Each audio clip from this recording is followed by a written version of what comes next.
So Ted Cruz released a hilarious propaganda book called A Time for Truth. Ted Cruz. His book is called A Time for Truth.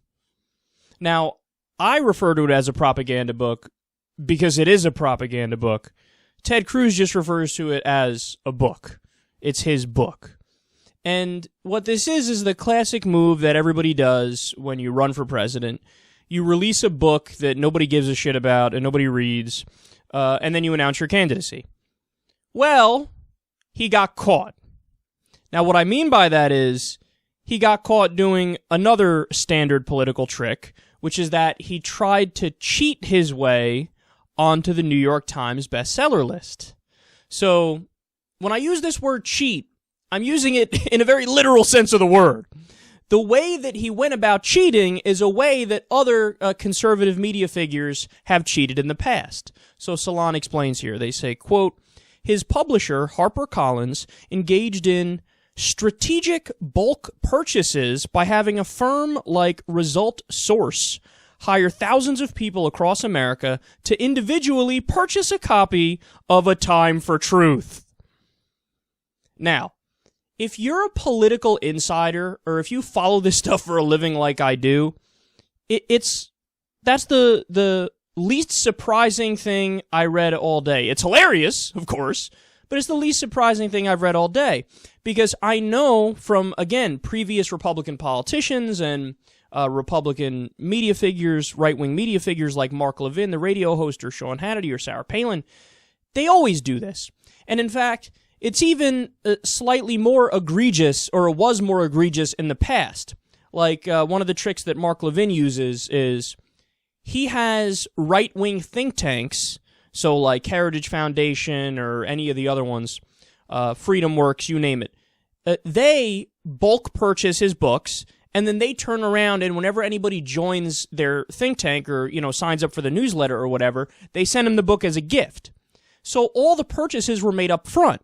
And then Mark Levin goes out on his radio show and he talks about how it's a bestseller on the New York Times bestseller list. My book is fantastic. It's selling out all over the place. Meanwhile, virtually everybody that fucking has it because they signed up for a newsletter and the right-wing think tank shipped out the copies that they bought in bulk. Again, Sarah Palin, same thing. This happens all the time on the right. So Ted Cruz was like, fuck it, I'm gonna get in on this, and he did the same thing. So the Times noticed it, and they said, dude, we're gonna leave you off of our list because you cheated. So what happened? The right lost it. Oh, Twitter was a shit show.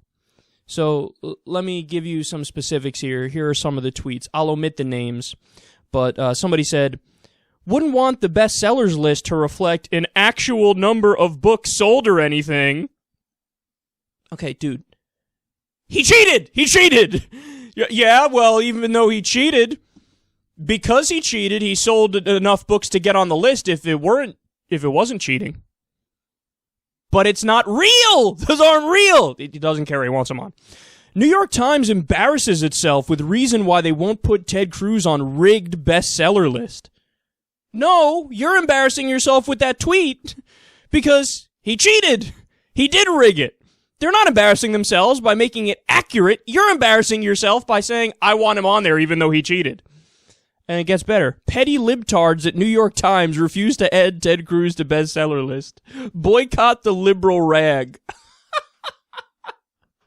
I love that one because he acts like the people who would listen to that tweet already read the New York Times. Another one says, hi, New York Times. Not even faking it anymore, are you? Faking what? The idea is like, oh, they're so biased. They're so liberally biased. They're liberally biased because Ted Cruz decided to cheat and they caught him? What do you want them to do? Pretend like he didn't cheat?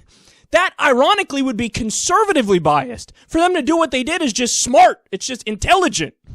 Oh, it's so sad to read this, man. They're in their own fucking bubble. And finally, somebody said, removing Ted Cruz's book from the bestseller list is Bush League. Yeah, we know you're liberal hacks. But numbers are numbers. But no, numbers are not numbers because he cheated to get to those numbers. They're not interested in facts. They're not interested in reality. They're telling you they're not interested in it. We know why they left him off the list. They're like, I don't care what the reasoning is. I don't care that it makes perfect sense. I like Ted Cruz. Fuck you.